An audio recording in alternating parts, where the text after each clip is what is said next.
I'm going to ask you a blunt question, and I hope you'll give me an honest answer.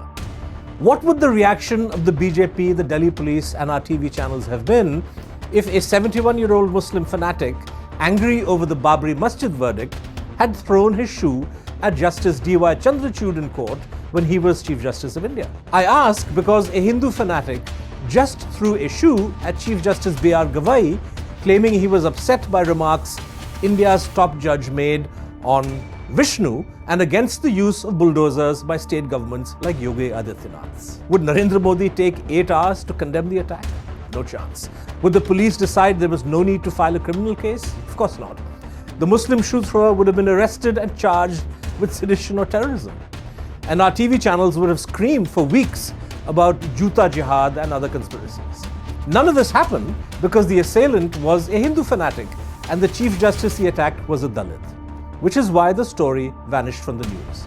There are 3 reasons India cannot afford to brush this incident under the carpet. First, letting the assailant get away with his ugly attack on the CJI opens the door to casteist violence against Dalits in general. Hindutva trolls quickly amplified the assault with language and memes meant to humiliate Dalits. When one of them was summoned to a police station, he was accompanied by a BJP spokesperson. This and the Sangh's muted response shows the attacker and his supporters are not fringe, but part of the parivar that controls the Indian state.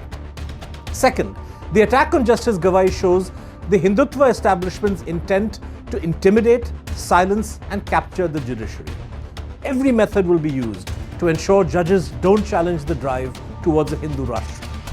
Third, vigilantism is now an integral arm of Hindutva's enforcement system.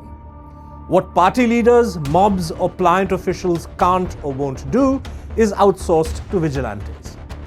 Now, I'm not saying Modi or Amit Shah personally directs a shoe thrower here or a lynch mob there, but their silence and the state's failure to act completes the chain of command. The CJI may wish to move on, but as Prime Minister, Modi really has no right to ignore an assault on the judiciary and Indian democracy. Which brings me to the punchline of this editorial. The assault on Justice Gavai will be remembered not for the act of one fanatic, but for the Prime Minister's telling refusal to confront the hate and madness it springs from.